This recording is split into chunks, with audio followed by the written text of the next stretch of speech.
This is KUGAN CASSIUS for IFL TV in association with MTK Global. I'm delighted to be joined by, all the way from Big Bear, California, Cecilia Braekhus. Did I pronounce that correctly? Close enough. Braekhus. Braekhus. Braekhus. Close enough. That'll do. That'll do. Cecilia, how are you, first of all? I'm doing good. I'm doing pretty good. I'm up in Big Bear right now. Actually, I've been isolated here since since all this craziness started.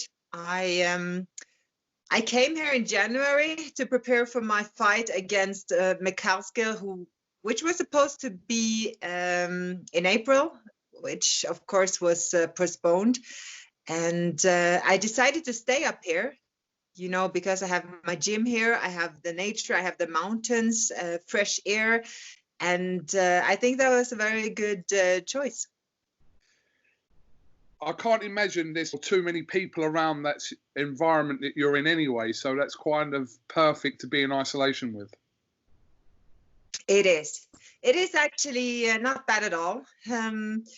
I have my coach, Abel, is here, you know, checking in, and also Tom Loeffler was here yesterday, and to say hello. So those are mostly the people I see right now, but I love coming from Norway. I'm used to be in the mountains by the water, so you know, just around nature. So this is a place where I can go freely outside.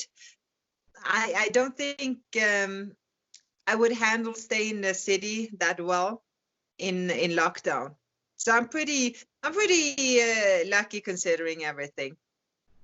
You were actually born in Colombia, is that true? That's true, in Cartagena in Colombia. So how did you end up from Colombia to Norway? I was adopted when I was almost 3 years old, and my parents are from Norway, from Bergen and from Oslo. So it's very funny because, you know, they're like white, blonde, blue eyes. So, and me and my brother are from Colombia, both dark. So everybody is kind of like looking at us and, oh, okay. we are a family who found each other in a little bit unusual way, but my parents has been my biggest supporters my whole life, my career. My parents, when I was little, they told me, hey, you can grow up and be anything, which at that time for a girl was pretty powerful to hear. It's encouraging words by the sounds of it. It's very, very encouraging words, and especially my father told me that a lot. And I cannot stress how important it is to have a father figure, a strong male figure who encouraged their little girls to just take over the world. I don't think people understand how much that means. And I'm so happy to see things changing, you know. The thing with Kobe Bryant, you know, you can remember him for a lot of things, but I think that picture with his little girl and that hashtag that went around after that, you know, that hashtag that is little girl and Kobe Bryant with his beautiful little Gigi. And then you see all these fathers with their little girls just, you know, tagging along. That was really powerful. Yeah, it was a sad tragedy what happened to Kobe Bryant. Absolutely. Cecilia, obviously, as you said previously in this interview, you were set to take on Jessica McCaskill April 17th in Maryland. So obviously boxing, we don't know when it's going to return, but how did you get your head around not having that fight? Obviously, you're very experienced, and I'm sure you would have not encountered situations like we're in now, but you would have experienced fights being postponed and pushed back throughout your career anyway. Oh yeah, definitely. This is not a new thing. definitely.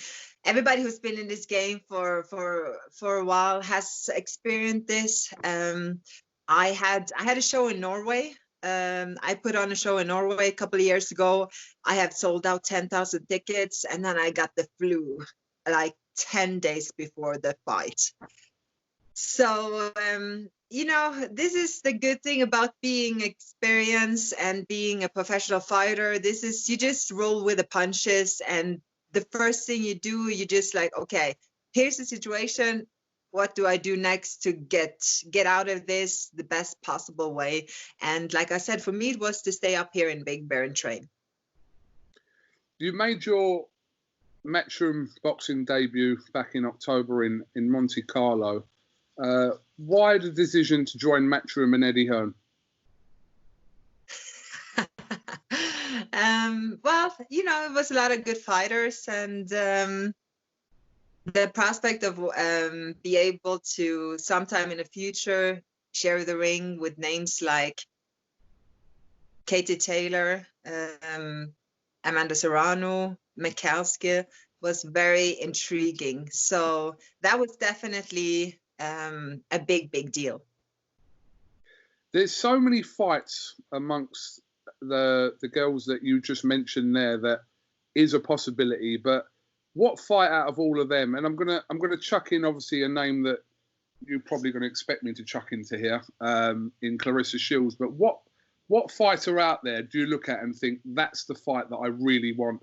If we take McCaskill out of the equation, because obviously at some point you're going to be fighting her, but which out of all those fighters, the Katie Taylors, the Serranos, the Claressa Shields, do you really want?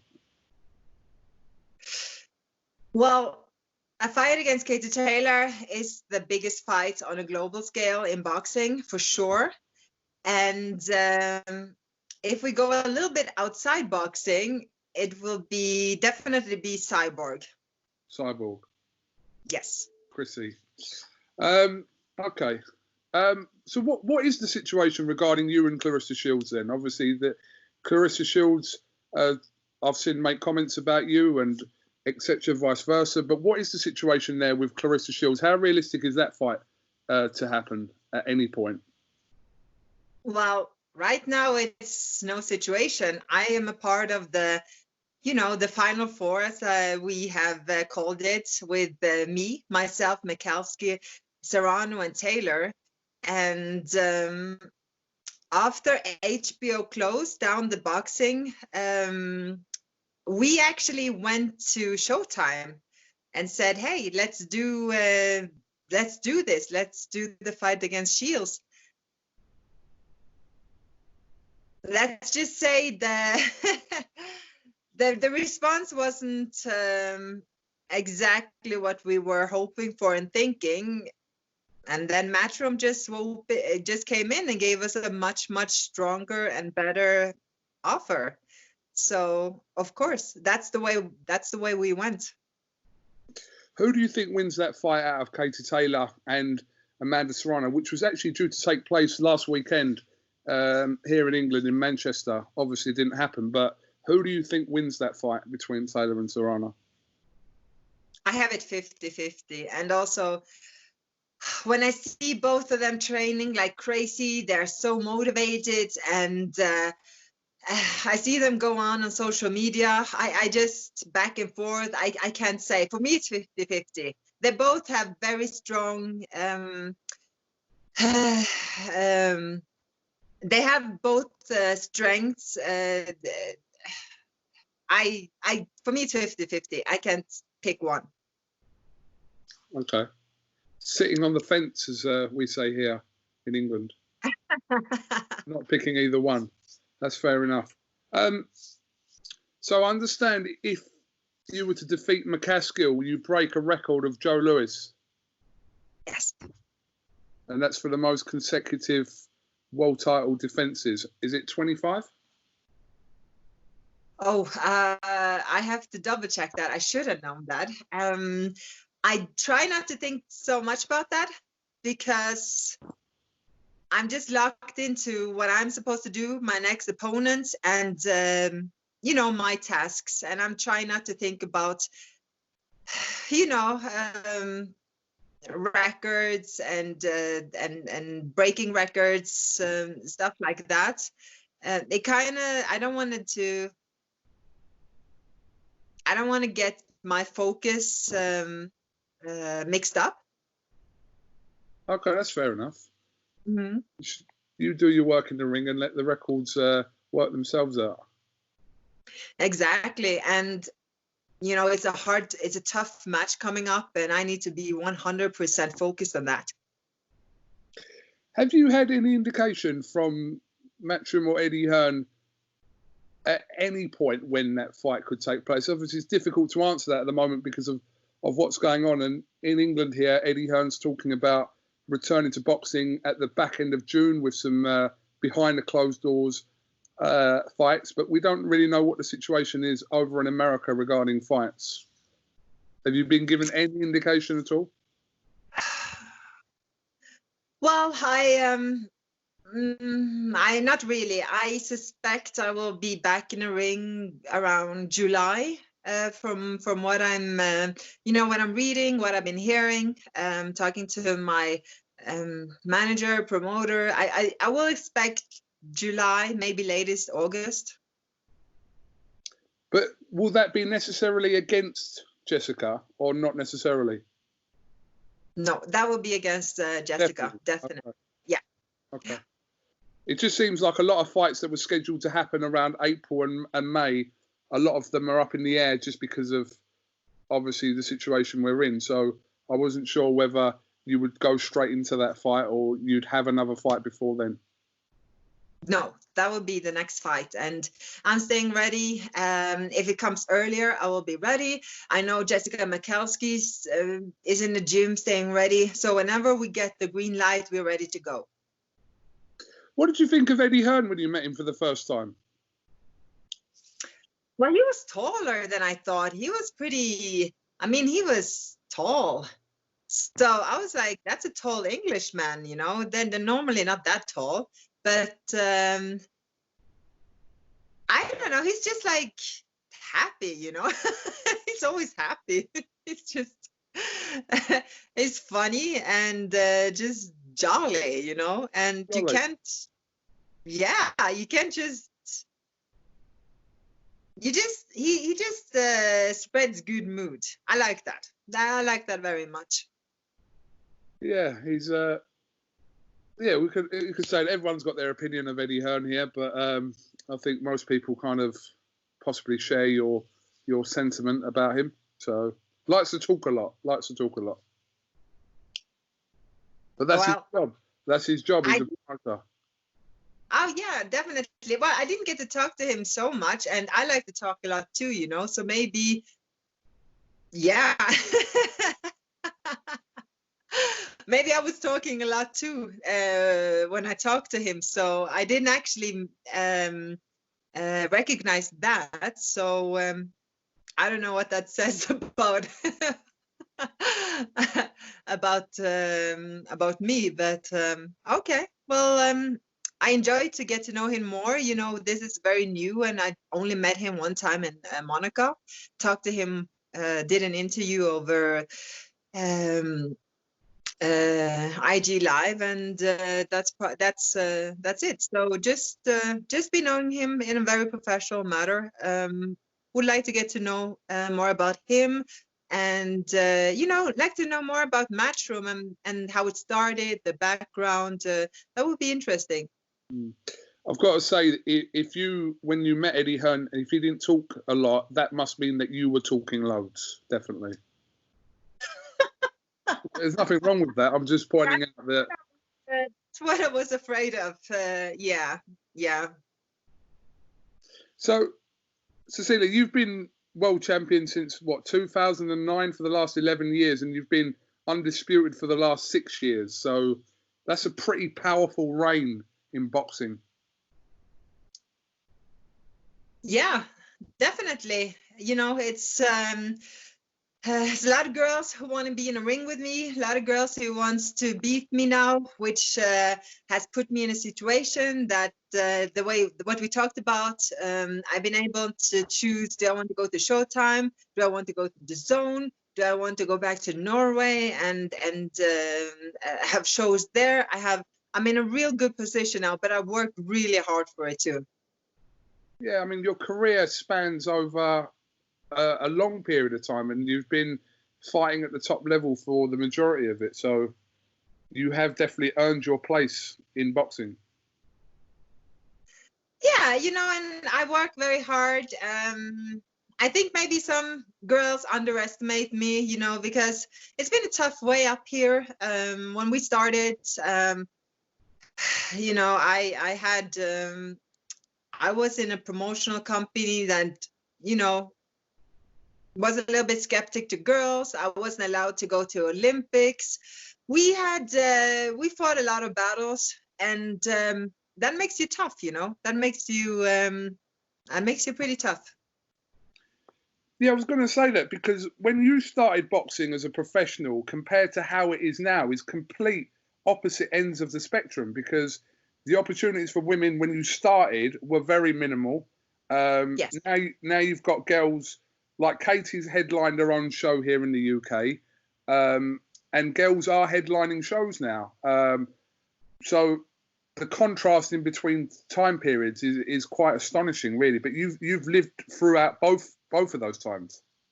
Yeah, I headlined 5 shows in Norway, actually. 2 of them sold 10,000 tickets out, and that was actually before Katie Taylor and those girls came through. But that was, of course, a product of taking down a ban in Norway against professional boxing. So I actually had to fight against that too. But I just want to say, you know, we have to be able to.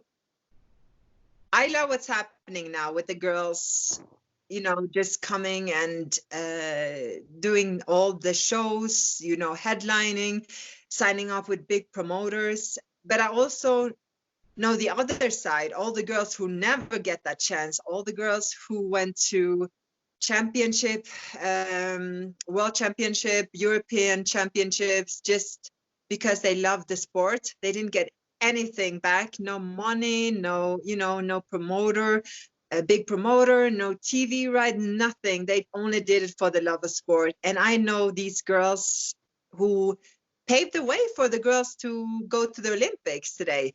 So just, I just want to say, don't forget these girls, you know. I know it's easy right now to get caught up and say, you know, I'm an Olympic champion, you know, I sell out venues, blah, blah, blah. And I think that's, you know, it's amazing to be part of this. It's women's boxing just exploding right now. And I couldn't be more happier. I couldn't be more happier when girls could go to the Olympics, which I never did.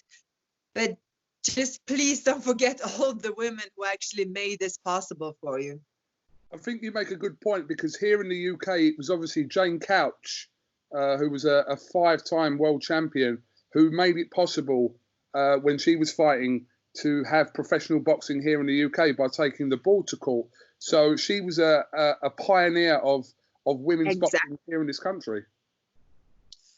Exactly. And she is one of the more profiled female fighters that paved the way. But there's so many who never got their time in the light. And, you know, it's tough to think about, but just, I think it would be nice, good enough to them to just get them acknowledged. Cecilia, just going back to what you were saying about boxing being banned in Norway, was it over a span of around 33 years or something? Was that true? Yes, it was around that. It was banned in 1981.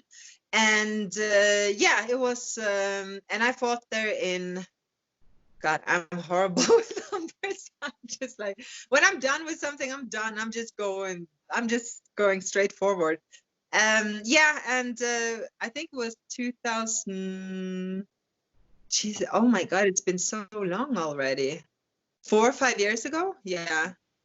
Well, anyway, we we took down the ban, and I boxed in Norway for the first time since 1981, and sold out 10,000 tickets, and had the prime minister was ringside, and Vladimir Klitschko was there. He was supporting me a lot at that time, and I just have to say he's amazing. You know, he was a world champion. You know, he had all the belts, and at that time he couldn't care less about if I was which gender, which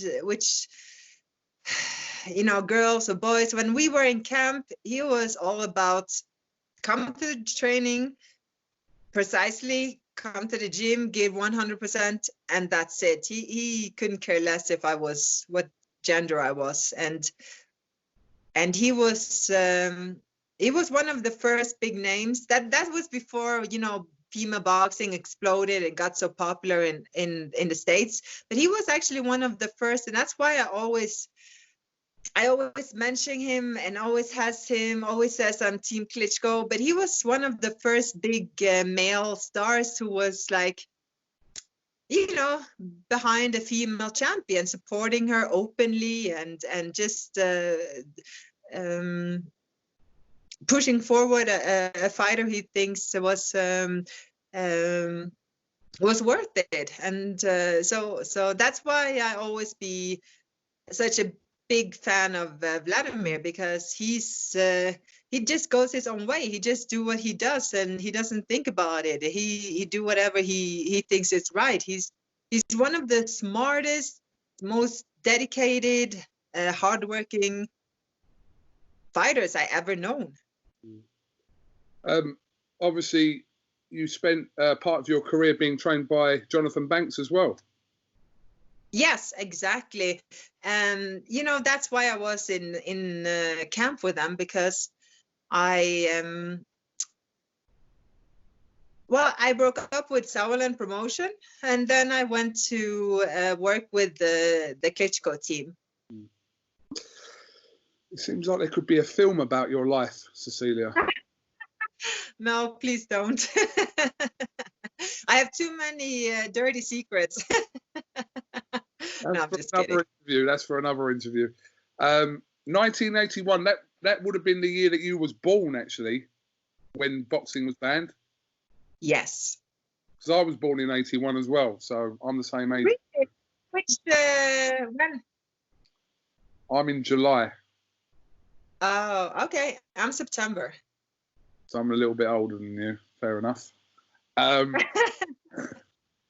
right. Well, listen, I appreciate you giving an interview to IFL. I wasn't in Monaco when you made your Matchroom debut, but was meaning to catch up with you. So shout out to Bernie as well, who hooked this interview up. Mm-hmm. And hopefully we'll get, the next time we interview, hopefully it's in person. Maybe 2 meters away, maybe.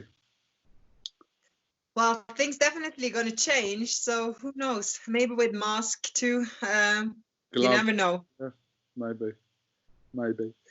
Cecilia, thank you very much for talking to IFL TV. Keep yourself safe up in Big Bear, and hopefully we'll catch up with you again in the near future. Thank you so much. Talk to you soon. Take care. Bye. Thank you.